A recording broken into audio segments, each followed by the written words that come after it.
ng bayan, maasahan anumang panahon. Magandang oras po sa ating lahat. Narito ang update sa lagay ng panahon ngayon at sa susunod na 24 oras. Sa kasalukuyan ay patuloy pa ring umiiral ang southwest monsoon o habagat at nakakapekto ngayon sa western sections ng Southern Luzon, Visayas at Mindanao. Meron naman tayong binomonitor na bagyo na si Bagyong Shanshan sa labas ng ating area of responsibility. Dahil sa umiiral na habagat, asahan ang maulap na kalangitan na may mga kalat-kalat na pag-ulan at pagkidlat pagkulog sa bahagi ng Mimaropa, Western Visayas, Negros Island Region, Zamboanga Peninsula, Soxargen at Bangsamoro Region. Sa mga oras nga na ito ay nababalot pa rin ng medyo makakapal ng kaulapan ang mga lugar na ito dahil sa pagbugso ng habagat.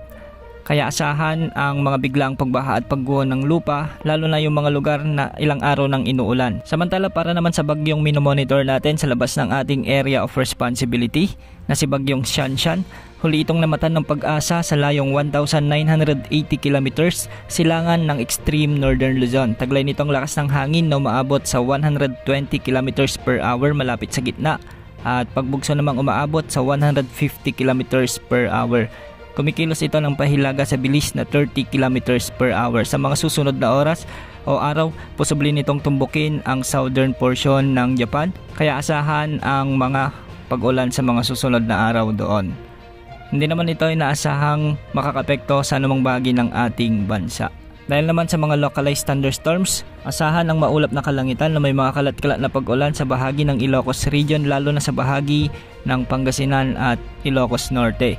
May mga pag-ulan din dulot ng localized thunderstorms sa ilang bahagi ng Cordillera Administrative Region, ilang bahagi ng Cagayan Valley at malaking bahagi ng Bicol Region. May mga pag-ulan din sa may Metro Manila, Calabarzon at ilang bahagi ng Central Luzon. Sa Visayas, asahan din ang maulap na kalangitan na may mga kalat-kalat na pag-ulan sa bahagi ng Samar at Leyte provinces kasama ng Masbate, Cebu Province at Bohol.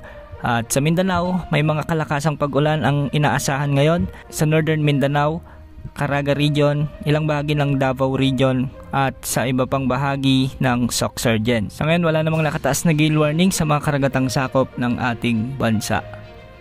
Yan ang update sa lagay ng panahon. Ito pong weather update ng bayan, maasahan anumang panahon.